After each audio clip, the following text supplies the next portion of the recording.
Hey guys, welcome back to the channel. My name is Pope Metallicus, and welcome back to another Thursday special for Rock and Roll Religion, where we're going down the history of the genres.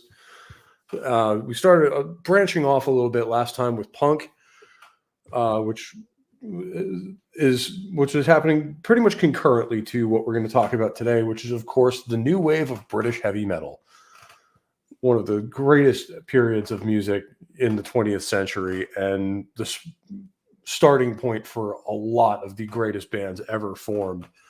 And here to help me do that, as usual, we have our metallic raptor of comedy killing death, the Sentinel. How's it going, dude? It's going great, man. I can't wait to get into this because the new wave of British heavy metal is probably my favorite. Probably other than like traditional metal, because there's new wave of British heavy metal, and then there's like traditional metal that kind of came into like the early to mid 80s.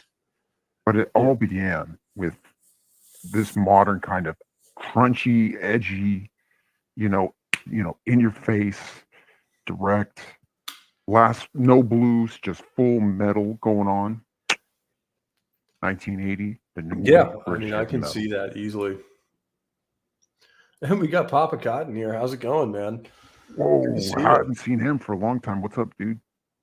He's been around, but good to see you here nonetheless, and here to help us count down some of these absolutely outstanding artists.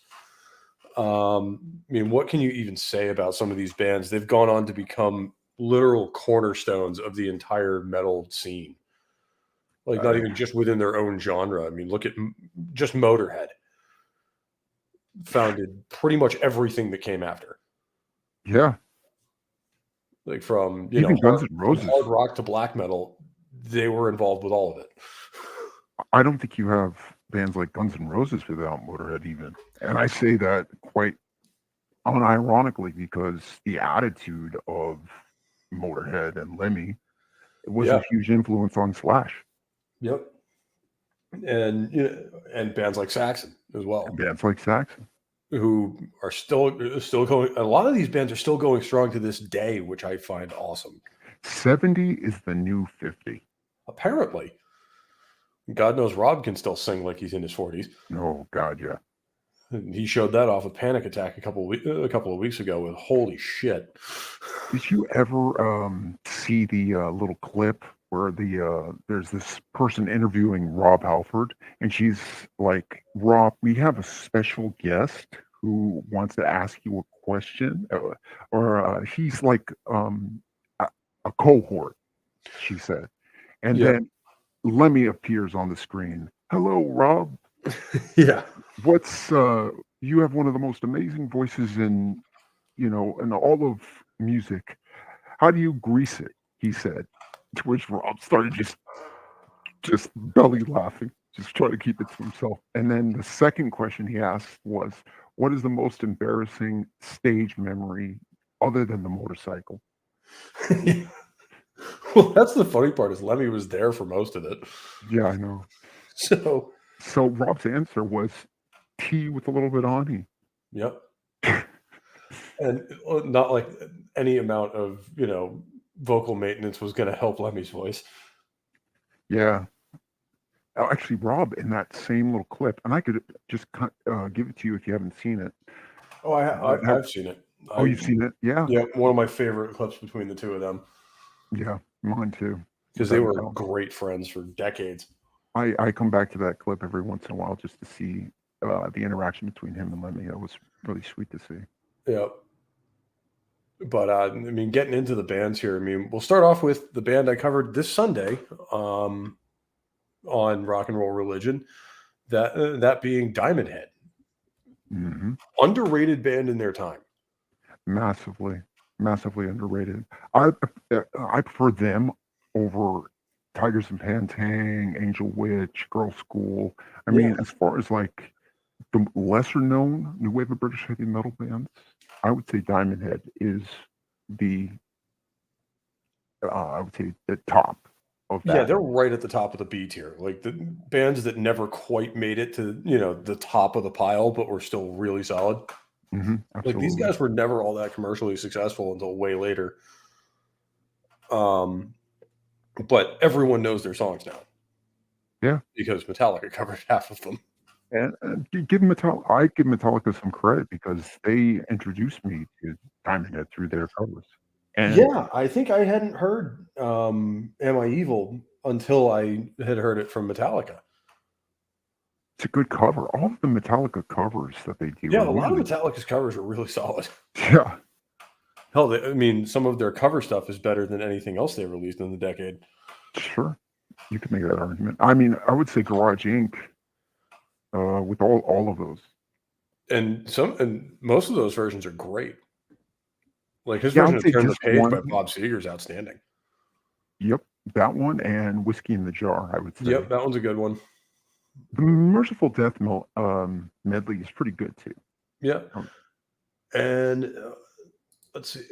Oh, has King Diamond released a new song? Because I wait, haven't heard it yet. If he has, I'll have to look that up after. yeah, me too. Because God knows I love me some King Diamond. Yeah, and he hasn't put out that fucking album. 2007, the last time we got a King Diamond album. Yeah, yeah, that's unfortunate because it's been way too long. But yeah, the Big Four doing "Am I Evil" was fucking awesome. Like especially seeing all four bands up there at the same time. The audio setup for that must have been an absolute hell. Trying to get like 8 guitarists, like 4 drummers, and all the rest of it Most of them were working in using, sync. I think most of them were using snares. Although I'm talking about the one in Sofia, Bulgaria, or whatever. Yeah, I don't remember where the video I saw was from, but it was all 4 bands. So it was just like, holy shit. Yeah, and Especially knowing how that works in the back end. I'm like, how do you get all of that working? It's hard yeah, enough with 4. yeah, it is. It truly It's is. hard enough with just one band, let alone 4 of them at the same time. But yeah, Diamond Head was a little more progressive musically than a lot of the NWOBHM guys, but that is to their credit, I think, in a lot of ways. Unfortunately, I think it's also why people got turned off to them so much because they came out in this album, Lightning to the Nations, came out in '79. First of all, nobody wanted to sign them to a deal, so they produced this record on its own, and it kind of never went anywhere until way later. Yeah, because the record labels back then had all the power of the marketing machine. So Yep. so them doing it on their own, and if they had done this in today's age, it would have been way more successful because internet, YouTube. Oh yeah, I mean these guys would have been absolute rock stars, or I mean absolute superstars um, if they existed now. Although we say that, and you have excellent bands like Riot City and Ambush that aren't really getting any attention in the U.S.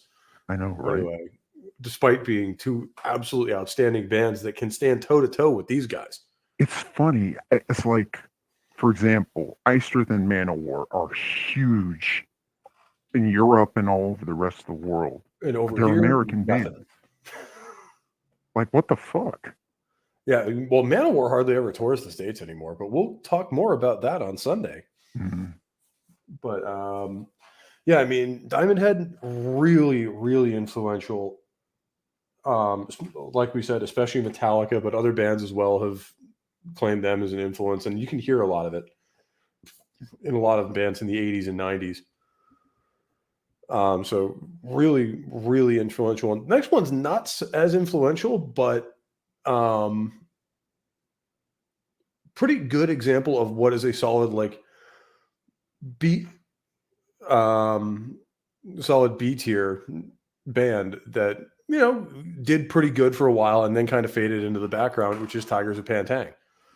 Now, I've heard Which of that. I just love that album cover so Yeah, much. that's a cool album cover. I just want to say I've heard the name so many times, but I'm just never listened to them in depth.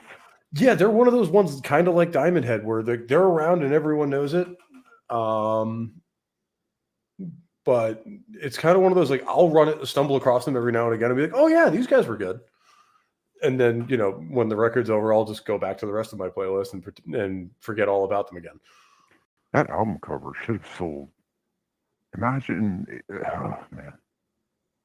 Shout out to Lars Ulrich, by the way, because he really brought a lot of awareness of these bands that were coming up, like Iron Maiden, Oh yeah, for sure. And this is when Metallica started in LA. Yeah, Metallica is technically considered a Bay Area band. They formed in LA.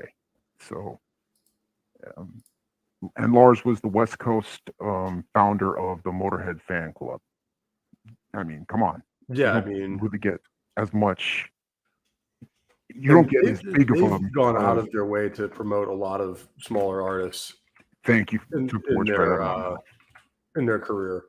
I Hmm. mean, Absolutely. that's pretty much why Ghost took off, was that they Metallica really dug them, and so they Hmm. put them as their opening act for like all of their tours. Yeah, man. I So wish Maiden would do everyone that saw it. with. I wish Maiden had done that with Iced Earth. I mean, that would have been the perfect band to open for Iron Maiden. Or Yeah, yeah, that would have been pretty good, especially like on one of their more historical albums. Like get Maiden doing some of their history content, doing have Iced Earth do all theirs. oh my God, that'd be amazing. I think the Yeah, that time would be that. Oh, go ahead. no, that would be a pretty ideal lineup. Yeah. Short only to a lineup that actually happened in 1982 with with Priest and Iron Maiden touring together, which hasn't happened since, which Yeah, I know, blows my right? mind. Like how have Maiden and Priest not been on the same tour ever since their high points? I was. It's just that I think it's a little bit of they don't want to find out who's really going to get the biggest audience reaction. Like if Well, I Priest, mean, at this point, there's no doubt Priest would be the opener just due to Maiden's draw. yeah, But we'll get back into Maiden a little bit later here because they're going to be extremely important in this genre because they're probably the most successful band in it. hmm Whether that's deserved or not in recent years, well, that remains to be seen. But um, they're they clearly do. number one without a doubt of this genre. Oh yeah, they're the all time champs when it comes to especially record sales and stuff like that. They blow everyone else away. Yeah. But these guys, especially this album, really solid record actually. Like this was one of their really big albums. I think this is 1981. Let me check that one out real quick. Um, and pretty solid tracks. They got a lot of airplay on the radio back then, and you can tell that's kind of what this album was supposed to be. But again, they were that band that this album did well, and I think the ones before and after it sold very well. But they kind of then faded away because they were one of those bands that never had a solid lineup. Yeah. Like they were constantly changing band members, things were constantly shifting around, so they just kind of never got that momentum going, which is a shame because I think these guys had some talent and they were less, progressive than Diamond Head, more just straight ahead headbanging heavy metal, which is great. I like that. Hmm. But, sometimes you want to hear a little bit something a little bit newer, Right. a little bit different. Right.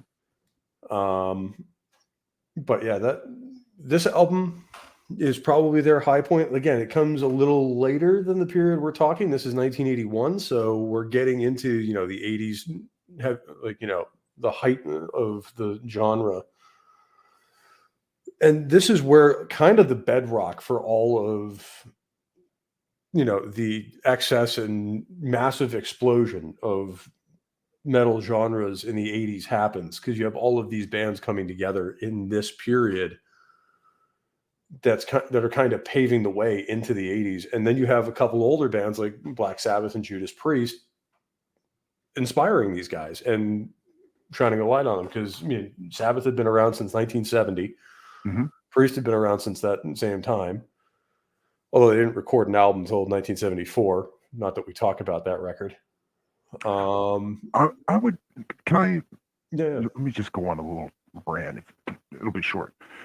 I would say Priest is a band that evolved into what would become identifiable identifiable traits that are central to being a new wave of British heavy metal band, in my opinion. Absolutely.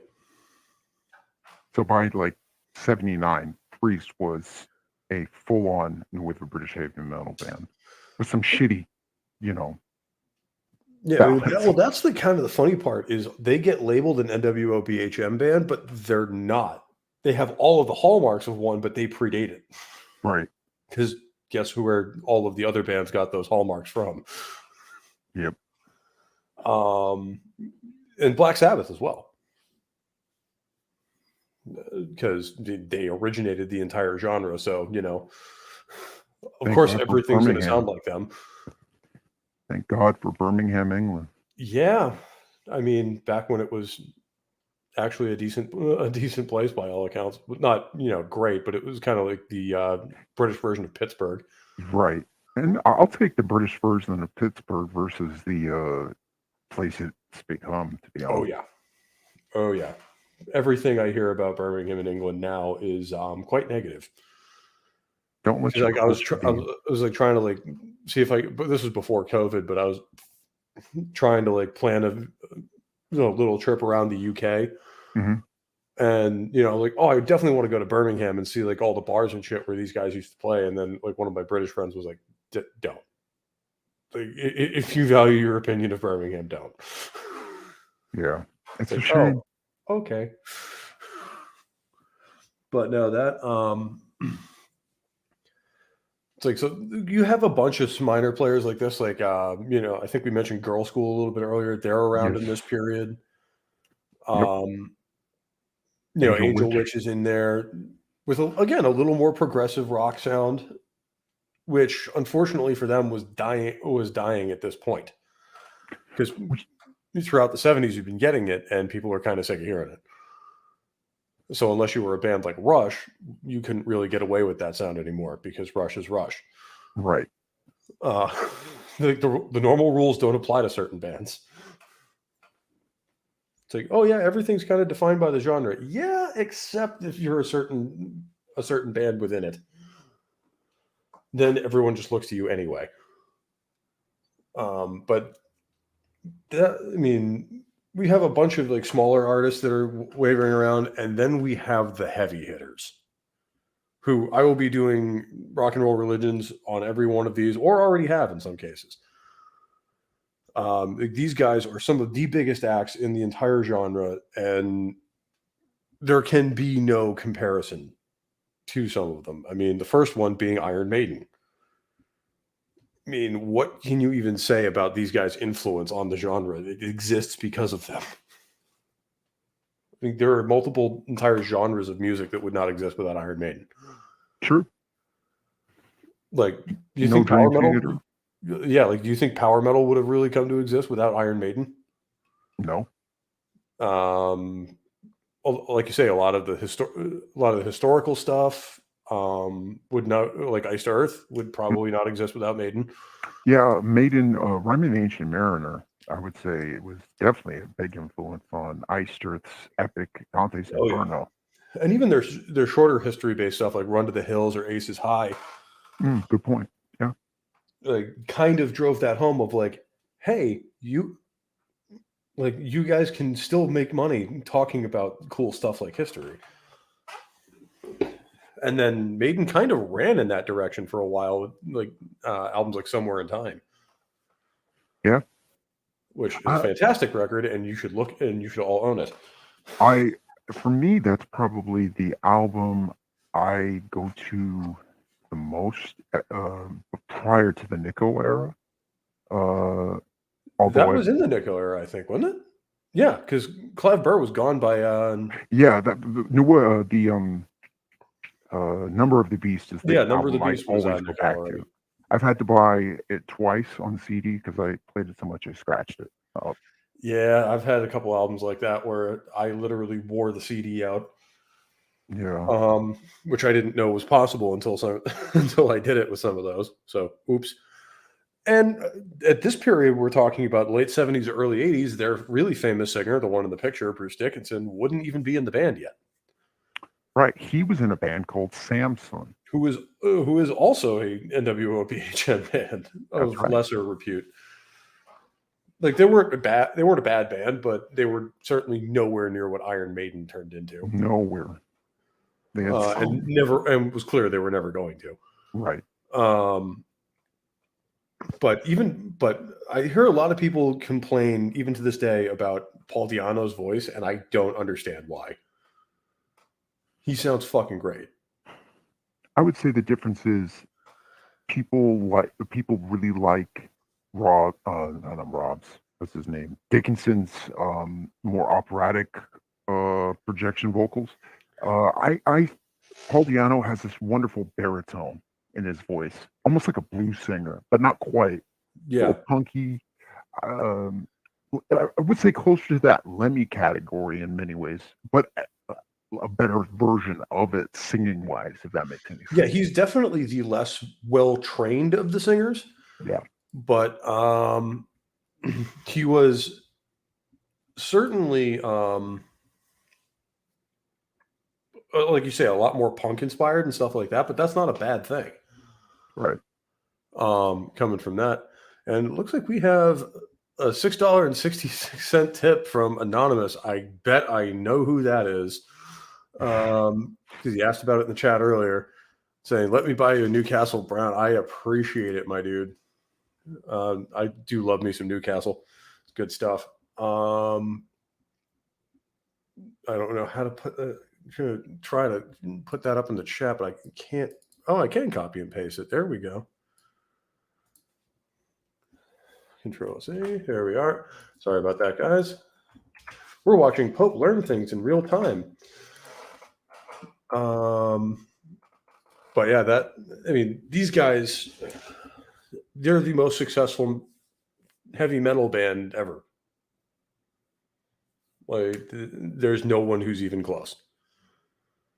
Metallica maybe, but yeah, Metallica maybe, and that was later. If you combine merch, concert sales, and albums sold, maybe Maiden inches Metallica out, but I'm just not sure. I'd have to look at the numbers. And they're also the owners of the most attended Rock in Rio ever at 350,000. Mm-hmm. And they've done that twice. Their Rock in Rio shows are always fantastic. Oh, yeah. Rock in Rio in general is usually a pretty good time, depending on the artist they pick. But right. When Maiden shows up, you know you're in for a fucking treat. Because they did it in 1985, and then they did it again in what, 2002? 2001. 2001. That's right. That was right after Brave New World. Yeah. It was part of the Brave New World tour. It was like I think it was one of the last show of that entire tour. Like, but getting back to the 1985 Rock in Rio, true story. Queen, I don't know if it was Freddie Mercury or who's the guitarist's name? Brian May. One of the two really complimented Steve Harrison, said he was really they were really impressed by the band and the performance. Yeah, and I think Bruce and Freddie were actually pretty close for a while. That makes sense. Oh yeah. I remember a couple of people saying, I think Razorfist mentioned it in his mythos on them. But yeah, they were fairly pretty close. And by 1985, these guys were absolutely on the top of the world. Right. Just like, they were up there with, Judas Priest, Black Sabbath, who'd kind of fallen off by this point in 85. Because you'd already gone through the Dio era, and now you're in the doldrums between Ian Gillan and Tony Martin. Right. So we'll talk a bit about Dio here. That's all going to get its own rock and roll religion at some point. But Dio was in not one, not two, but three bands in this genre, and they're all kick-ass. He starts in 75 with Rainbow, with Richie Blackmore from Deep Purple. And those three albums are phenomenal. I think we already did an episode on the Dio era of Rainbow and just how much it changed heavy metal in general. Because that's where you start seeing a lot of that sword and sorcery style of lyricism and fantasy and stuff like that. Yeah, Rainbow Rising is Yes, definitely Rainbow Rising. Well, actually, it was started with Richie Blackmore's Rainbow in '75. Rainbow Rising was the next one. right. I just like Um, Rainbow Rising a lot more because it's just as far as like production and songs, it's oh yeah, I mean, don't get me wrong. Rainbow has some great tracks on it too. Like if you don't like rock and roll and stuff like that, Man on the Silver Mountain. Man on the Silver Mountain, the first track that Rainbow ever produced, and it was their first song, and it was good enough that their singer gained a nickname on it. But yeah, Rainbow Rising had Stargazer, so that wins automatically. Absolutely. And that's also where you start seeing a lot of the longer tracks come into metal, like the 5 minute plus, like never going to get played on the radio, but it's a really good track type of stuff coming in. Songs like Stargazer or Victim of Changes by Judas Priest, which was released the same year. So like you start seeing songs get longer and more progressive, and that's kind of where Maiden went in the 80s. Yeah. They got more progressive, progressive. Yeah, and they got a little more obscure in their lyrical stuff with like songs like Flash of the Blade or Rhyme of the Ancient Mariner, certainly. Speaking of long and progressive. Strangers in a Strange Land has this Stranger in a really Strange cool Land is another one. That's very swingy early kind for of them. beat. Deja Vu has the tempo of pretty much like their early stuff, like the Iron Maiden. Yep, and that became and that kind of galloping riff became like the staple of any Iron Maiden track from then on. Yeah. And they basically introduced that to the world of just that. If you've ever listened to The Trooper, you know what I'm talking about. Harmonized melody on top of Steve Harris's galloping fucking bass because Yep. Steve Harris shits metal. He's so fucking metal. Pretty much. I mean, he's one of the best bass players of all time. Like he's in a category with Lemmy. He's top 3 all time. Yeah, Songwriter and pretty much. bassist. As a songwriter, he might even be better than Lem. I'd put him up there with Geddy Lee from Rush in terms of technical ability on a bass. Yeah, and he had the technical ability. He used his fingers, and I know we shit on, we shouldn't shit on people who use picks, absolutely. But you shouldn't shit on them, but I'm going to. Yeah, but I'm gonna just point out that Steve doesn't use 3 fingers when he gallops. He actually used 2, just his middle and his index finger. I swear to God, I read it in an interview from him. That's what he does. 2 fingers. And he has done some of the most complicated bass work I've ever seen on some of these tracks. And so you don't see many bands that have that will put a bass solo in their songs, and yet he does, and it works. It works for the song. Yep, and yes, Soul Assassin, but no, that's an excellent point where Maiden had the whole package pretty much for minute one. Yeah. Like there were bands that kind of worked their way into success, and then Maiden just kind of came screaming out of the ether in 1979 with Iron Maiden. The Soundhouse tapes. Yeah, and then bam, here we go. And then they got found by like Rod Smallwood, and the rest is history, to be honest. Yeah. And there's a lot of really good shit on those first 2 records with Paul Di'Anno singing, by the way. Yes. So songs like Phantom of the Opera, Wrathchild, Killers, Purgatory, Charlotte Harlot, 22 Acacia Avenue. Those are that all was on Number of the Beast. I think you're thinking of Prowler, maybe. Yeah, Prowler, yeah. And then Number of the Beast, let's face it, almost everything on that on that record is classic. Like I said, I've had to buy it's one of the albums I've had to buy twice because I wore it out. Yeah, and that's one of those ones like every metalhead owns the album for a reason, even if that reason is just Hallowed Be Thy Name. See, this is what I wish the kind of thing bands would follow.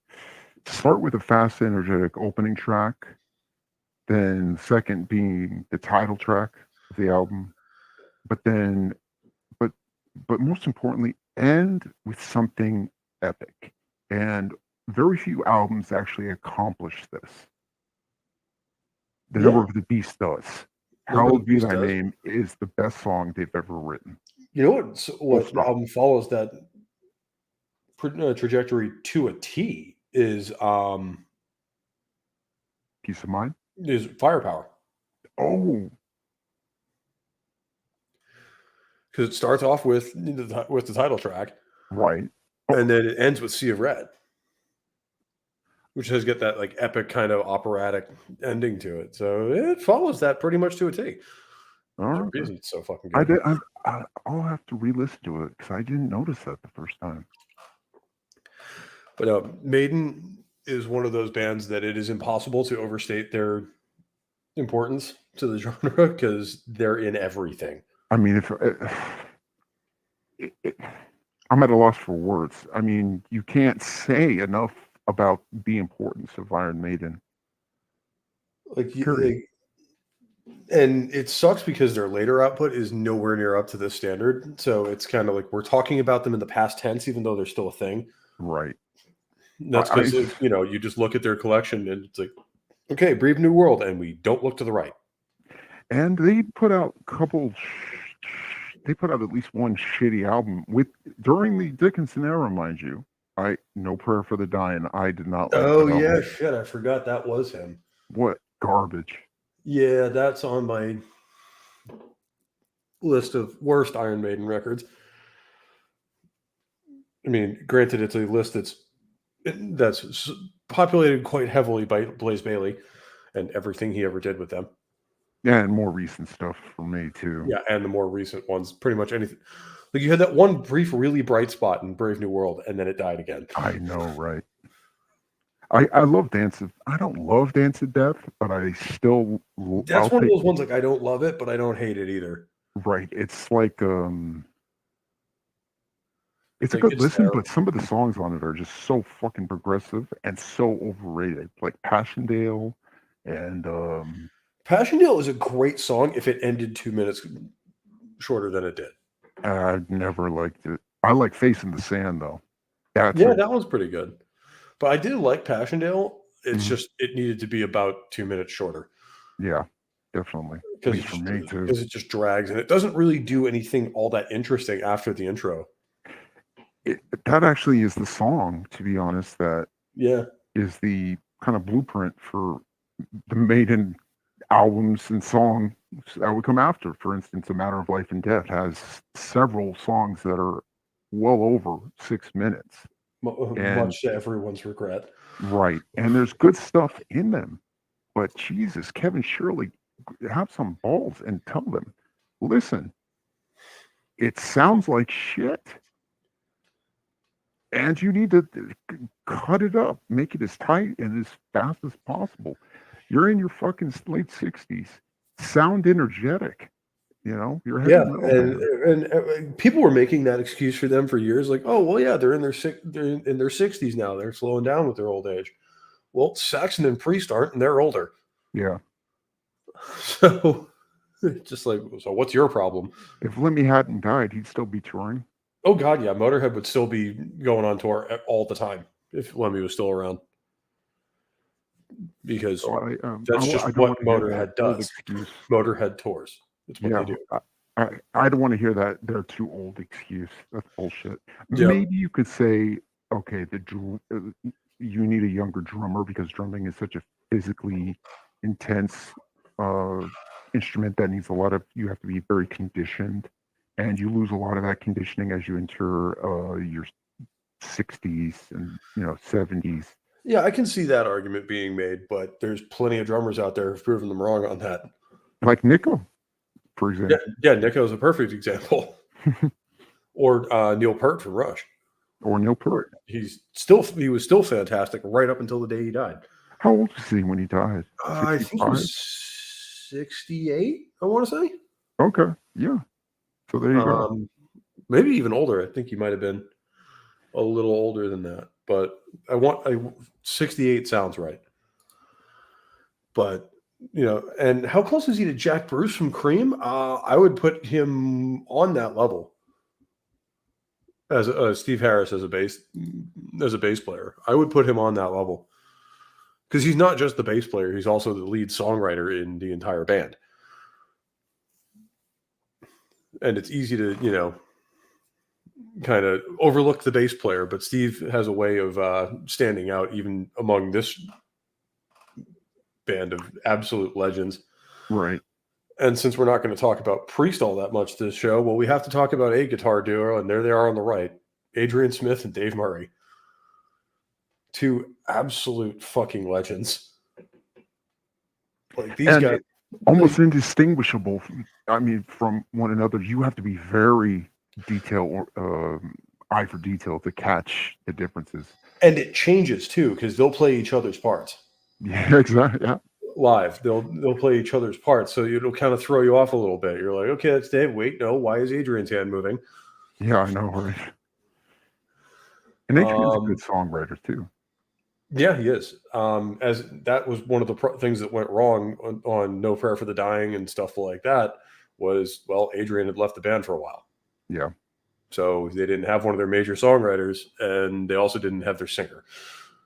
Or they didn't really have their singer because he was mentally elsewhere at the time. But I'm not a fan of Bruce Dickinson's solo albums like I'm a fan of Rob Halford's solo albums. They're good. It's like it's not like he sucks by himself, but it's nowhere near what Maiden is. Yeah, oh, absolutely. I could at least say whereas Halford or Fight, I can say like, yeah, it's not as good as Judas Priest, but he performs just as well there as he does in Priest. And the music is just as heavy. Yep. The lack of aggression is not there. But speaking of bands that are now dearly departed and would still be here if the singer was. You think Bruce makes you listen to his albums if you fly the plane? I wouldn't be surprised. I do love that though, that they have their own plane. That is flying it right there. It's like, oh, you have a tour bus? That's cute. But yeah. And of course, the dearly departed Motorhead being the next on our hit list here. Rest in peace, all three of those men. Yeah, one of the greatest bands ever formed. One of the greatest albums up there. Yeah, this in particular is one of the greatest albums ever pressed. And I mean, like I said, they changed everything that came after them. Yep. From punk to hard rock to all the extreme metal genres to thrash, like they influenced all of it. Everybody listens to Motorhead. And Lemmy by himself is just one of the icons of hard rock and heavy metal. Like he just is. He lived the life. He is the archetype of a rock star. Yes. Of like our kind of rock star. Not of like an actual rock and roller who lives the life. He's not drinking, iced tea out of Jack Daniel's bottles. He's just drinking Jack Daniel's. He was just, if you look at his, on stage, he had a freaking Jack and Coke and a cigarette right on top of his amp. Sometimes on his fucking Rickenbacker. Yeah, sometimes on his bass. So, he lived it. Unfortunately, that's kind of what took him from us so early. But, yeah. I mean, when you make it to 70, that's still, a pretty good life. Especially with the kind of drugs that man did. And, they got their start in 75 with a little bit different lineup than they had now. Or than they have in this picture. But in 75, Lemmy had been kicked out of Hawkwind for trying to smuggle drugs across the Canadian border. But who hasn't tried to smuggle drugs across the Canadian border? Come on. Well, not only that, that wasn't what they were mad about. They were mad because he got caught and they weren't the right kind of drugs for them. Exactly. Because Hawkwind was very much into like the LSD and, that kind of stuff. Right. let me more mention something. more of the hallucinogens. Yeah. And unfortunately for them, that would be the last time anyone would give a shit about Hawkwind. Hmm. Yeah, and Soul Assassin, you're right. I mean, everybody has a favorite band. Motorhead happens to be one of mine all-time favorites, but everybody respects Lemmy, regardless of their affiliation. It's like he's one of those guys, just like Ronnie James Dio, where it's just like, no, it doesn't matter if you're like, the most brutal death metal fan of all time. You listen to Dio when he's on. Yeah. That you just can't not. Yeah, black metal fans, death metal fans, it's okay to let your inner child, or your inner, little heavy metal, child inside you who grew up on, Dio and Priest and all of these bands that were part of our adolescence as metalheads, Ozzy, Sabbath. It's okay to admit that you like the music and you can listen to it. You don't have to always. Yeah, it doesn't I have don't to be even your know. favorite band of all time, but Yeah. you listen to it and you know it. And don't deny that you didn't listen to it too. I've heard some. I guess you could call them black metal schnobs. Ah, the pure cult guys. Yes, Yeah, some of my favorite people. they're not all like that.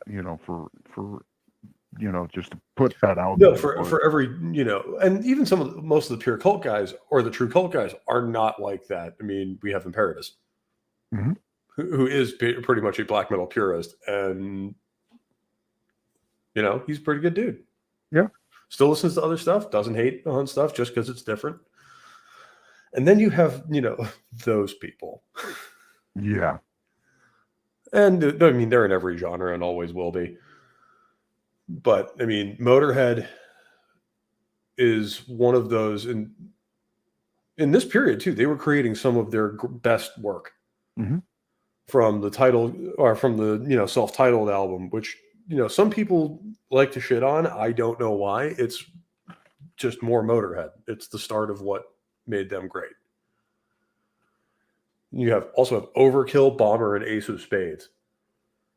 So you've got a trilogy of fucking epic albums right there that everybody remembers because, to be honest, when you think of the Motorhead lineup, you think of this lineup first, and then Phil Demmel and Mickey D second. True. I mean, these guys were the originals.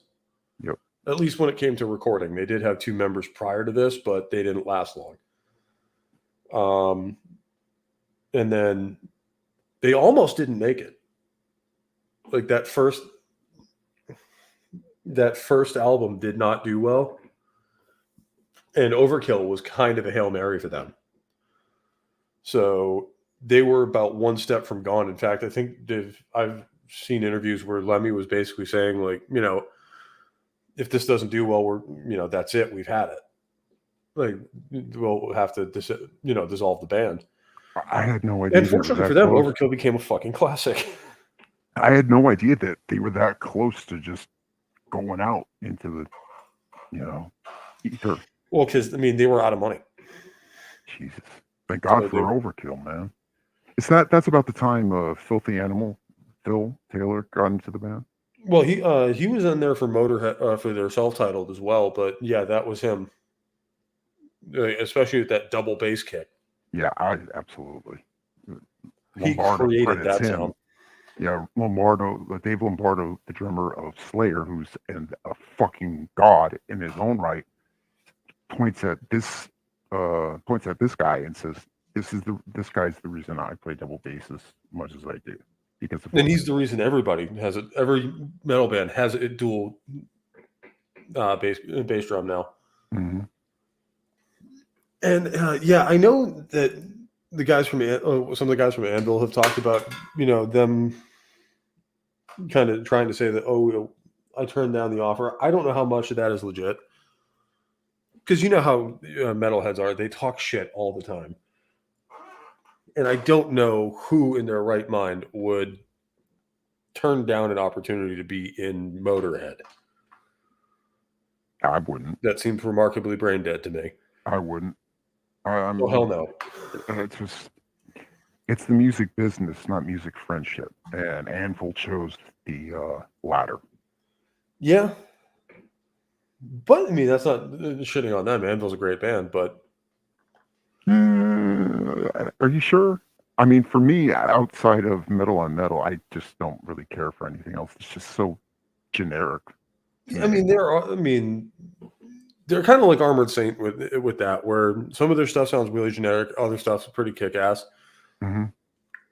Armored Saints was really fucking cool when I saw them in December with Wasp. Yeah, like they're one of those bands I just never got into, and they actually do have some pretty good shit. I just John never Bush heard it. is an amazing vocalist. He can still hit everything.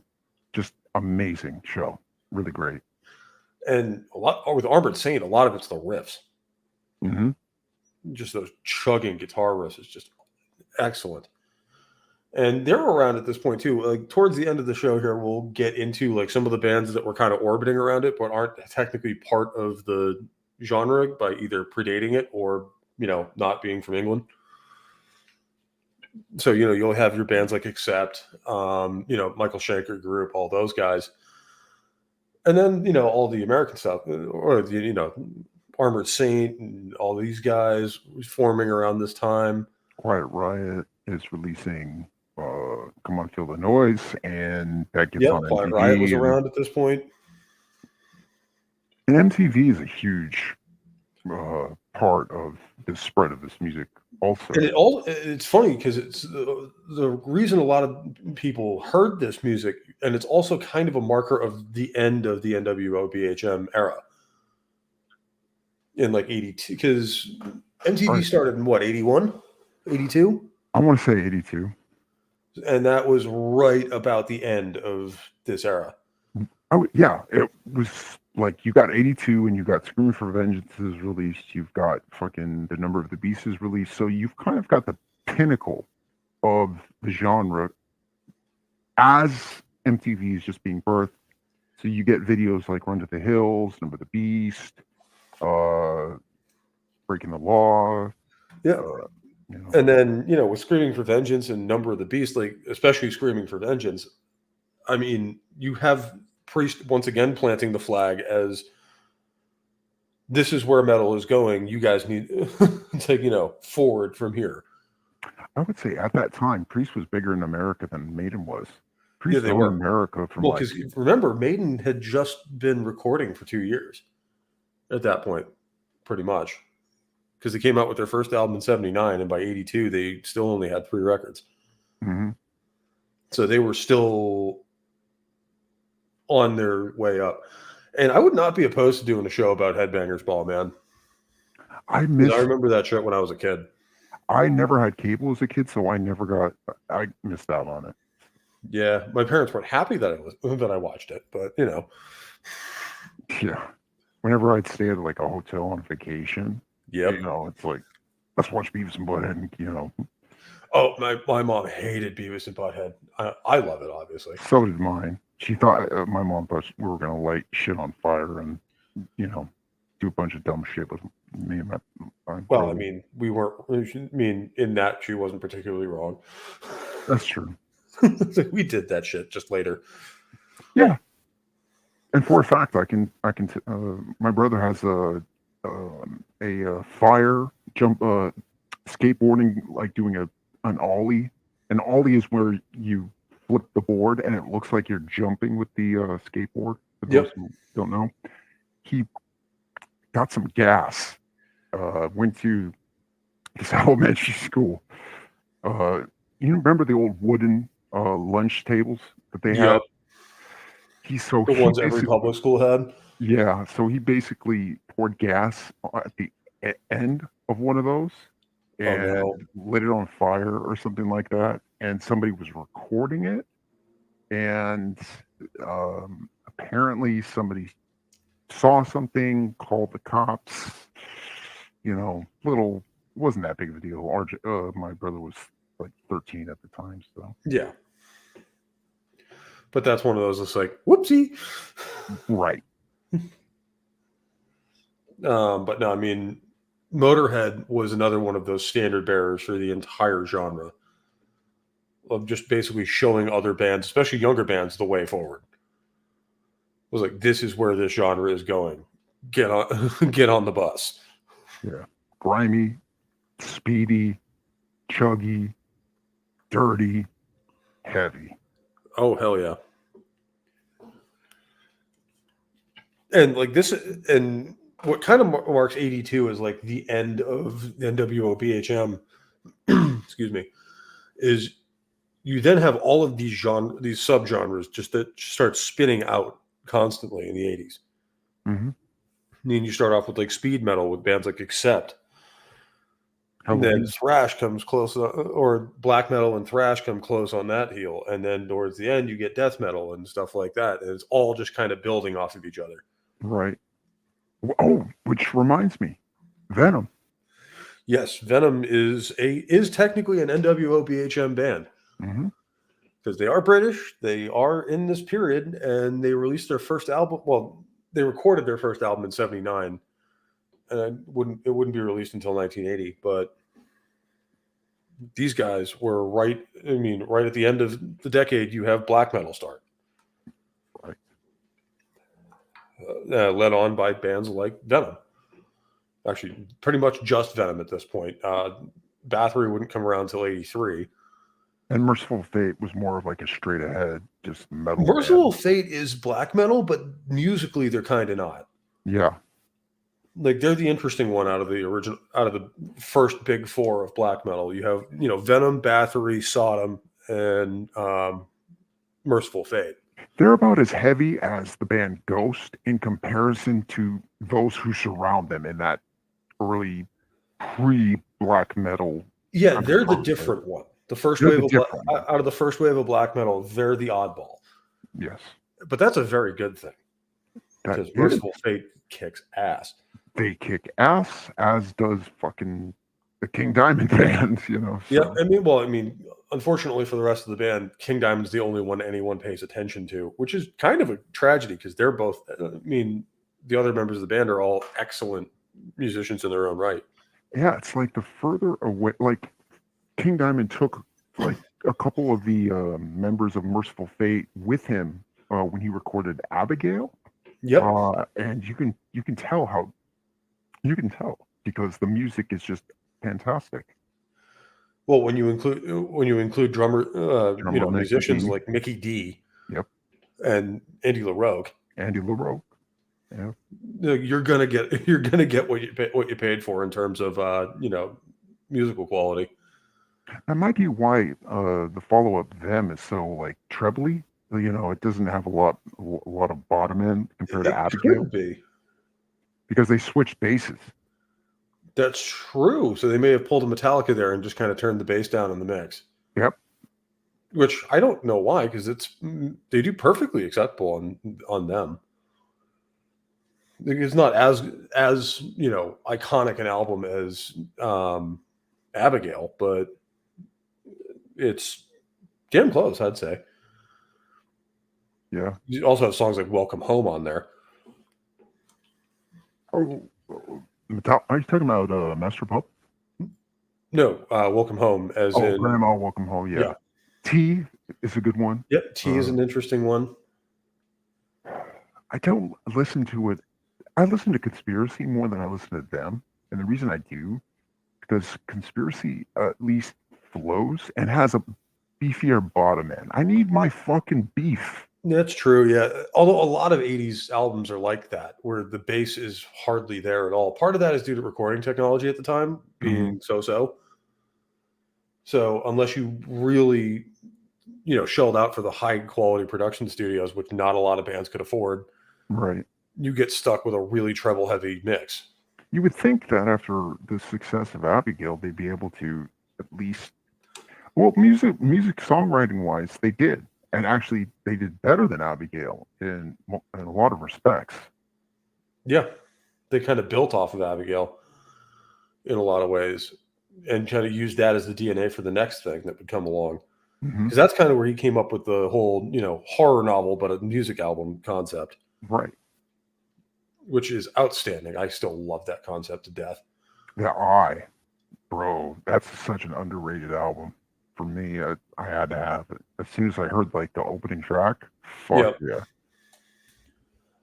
I mean, but like those guys all come later, and we'll probably do our own little, spur episodes on each subgenre as we kind of go through them. We kind of already have been with black metal Hmm. because I've covered Merciful Fate. We did King Diamond right around Halloween last year, and I've covered other stuff here and there. But we'll kind of go down the rabbit hole a little bit and explain like what's the larger genre rather than just focusing on one band. Yeah. And this last one, it shames me to say this, but we have not done a proper rock and roll religion on these guys yet, other than my first ever live show, which was just about their newest album.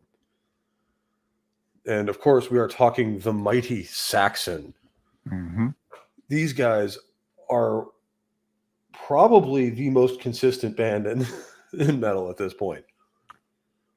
And they've gotten fucked over by their management pretty much most of Repeatedly. their career. It's and they kept going, but they kept fucking going. And in the eyes of the fans, these guys are a tentpole of the genre, right up there with Priest, Motorhead, Sabbath, and Maiden. You could say, okay, if there's a big four of, they would be the Testament. Yeah, they're like the one that's just off the list, but is waiting right there in the shadows. Right, Testament, Exodus, that level. They are at that level. Yeah, it's like if you have a big four, these guys are number 5. Yeah, absolutely. And given their recent output, I might even knock Maiden off and put them up there. Listening to some of their older stuff, it's consistent. It's more consistent than Maiden's, but I don't like it as much. However, some tracks just fucking hit you and just you're stuck with it. Strong Arm of the Law is a fantastic example. Princess of the Night's that one for me. Princess of the Night, 747, 20,000 feet. Denim and Leather. What's the one? It goes, I'm a soldier of fortune. Oh, fuck. I know the one you're talking about, but I don't Power and Glory. What's that? Oh, go ahead. And then, of course, the Mighty Crusader. Yes.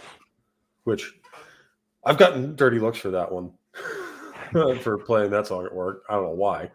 The song's based as shit. But yeah.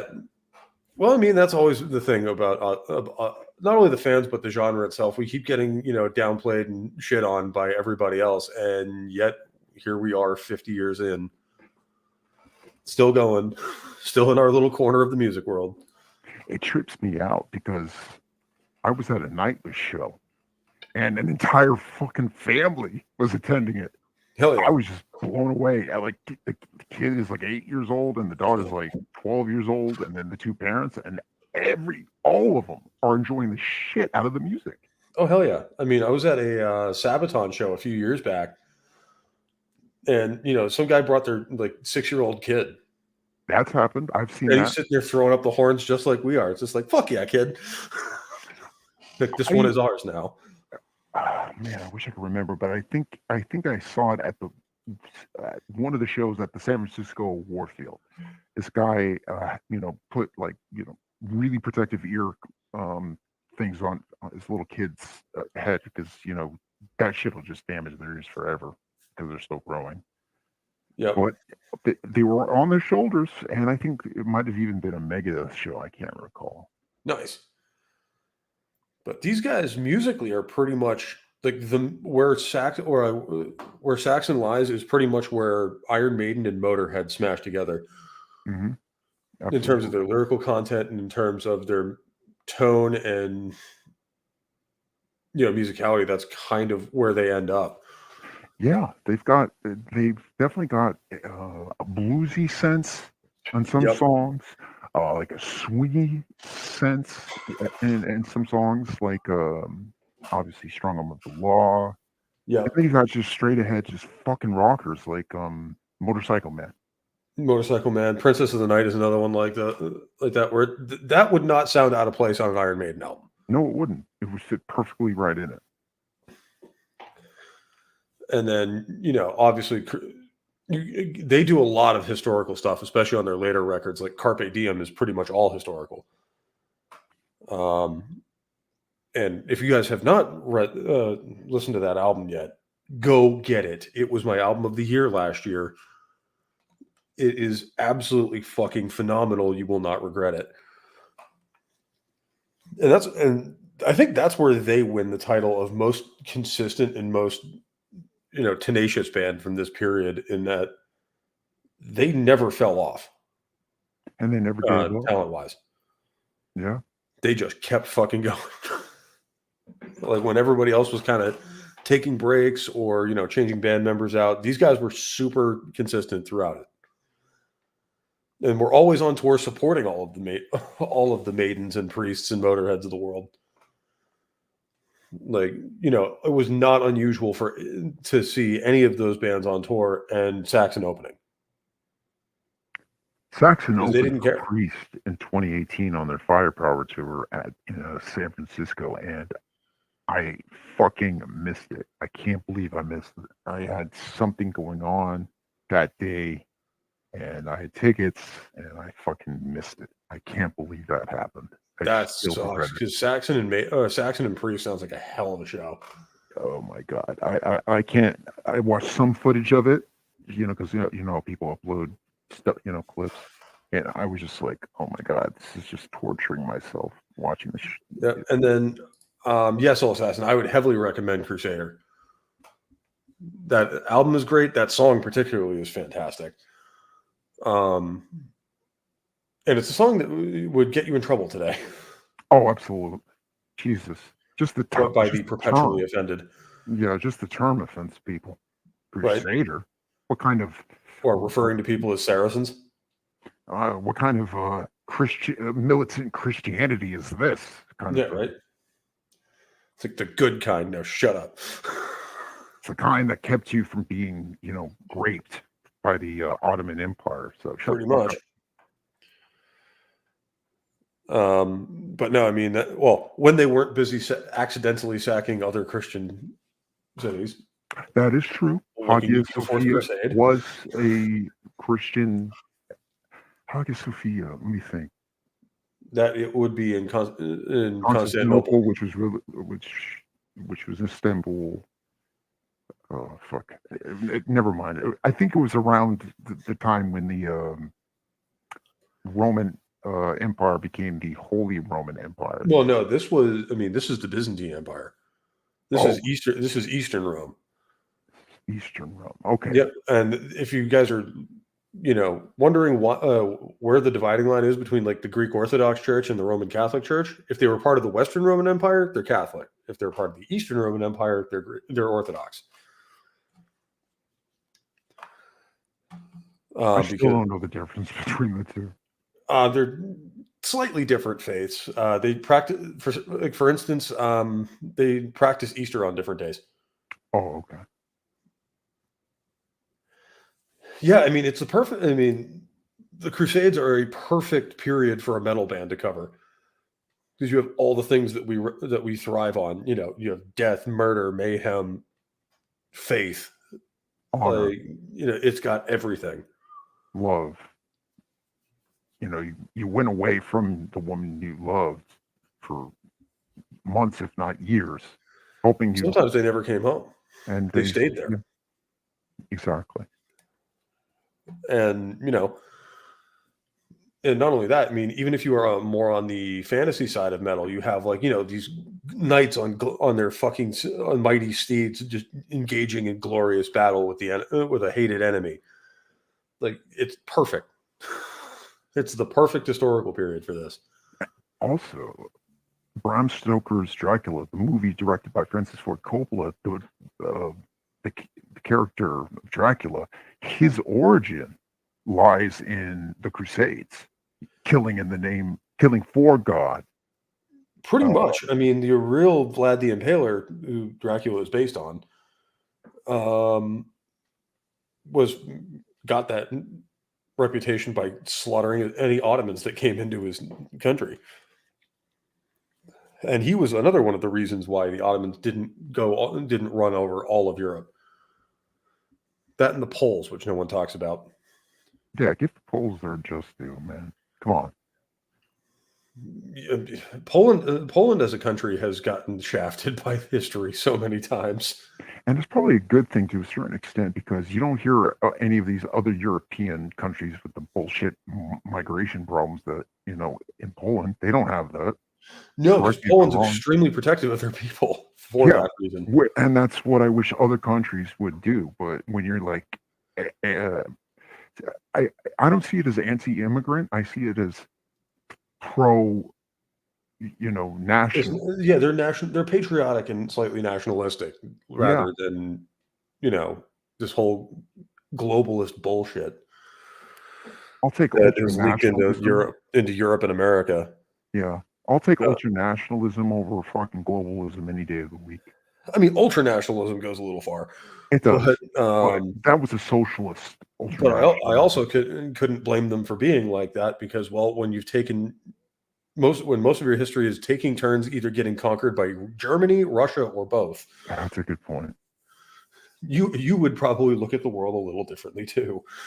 Europe and most of Asia is just hot potato between as far as like land goes. And yeah, if you're not one of the major powers of Europe, you work for one of them. Right. That can change depending on the decade, but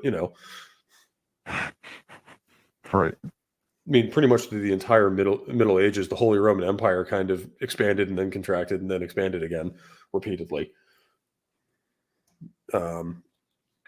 Which I love the name of that because it was neither holy nor Roman. It also was only technically an empire. It's like, we're the Holy Roman Empire. None of those things is true. But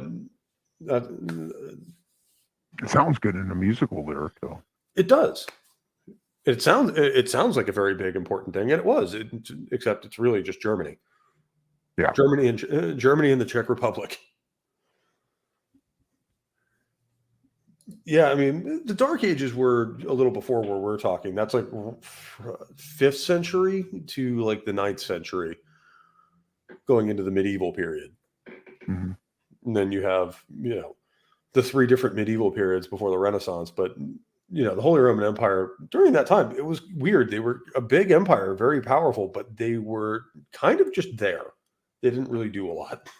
Is this around like 700 AD to 1200 AD? The Holy Roman Empire is more like 10th century, so like the 900s. I think. I'm not an expert on them. I'm more focused on the Scandinavian goings on about that time. Yeah. When Scandinavia had finally had enough of everyone's shit and decided to tell them about it personally.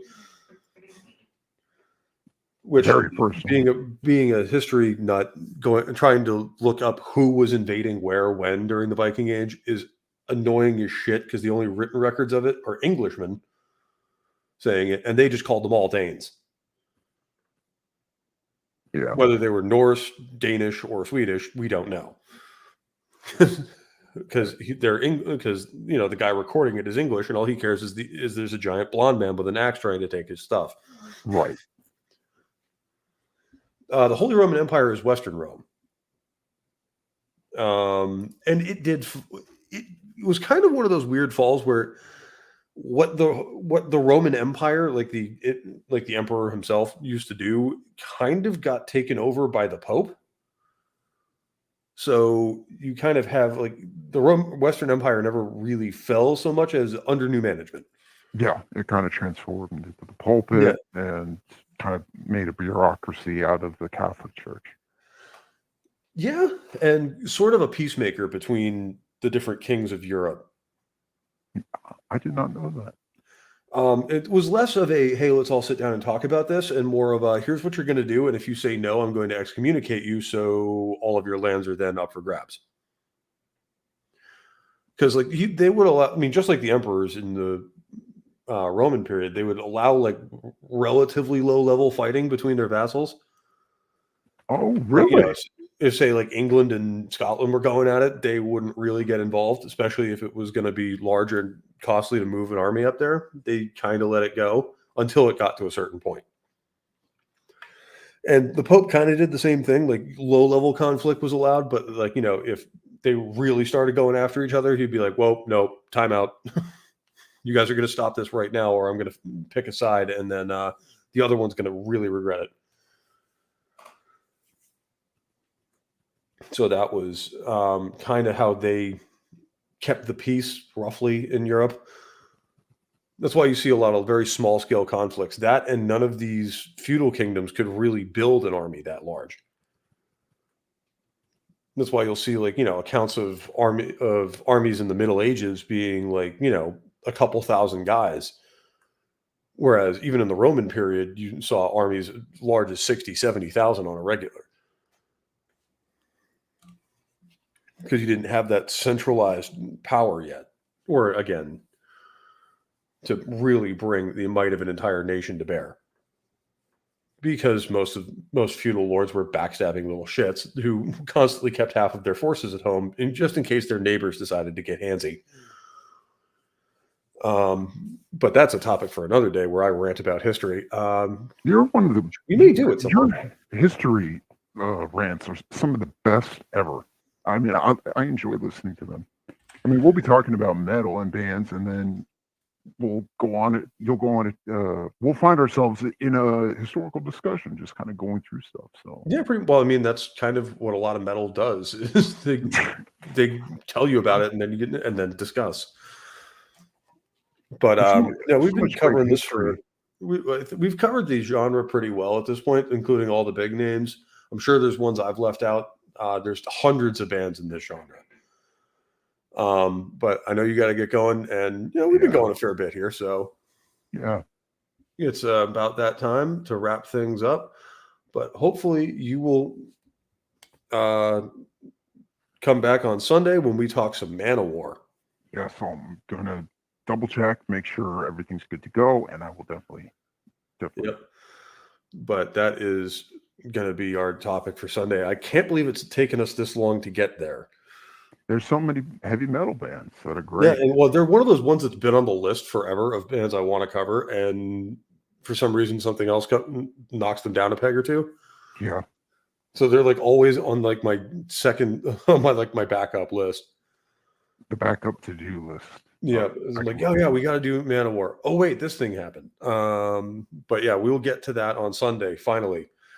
And Sentinel, is there anything you want to plug before we shut this thing down? Not right now. I've got nothing going on with the channel right now. It's kind of in a state of flux. I mean, you can find me on Twitter at the Sentinel831. I'll post there because it's short and sweet.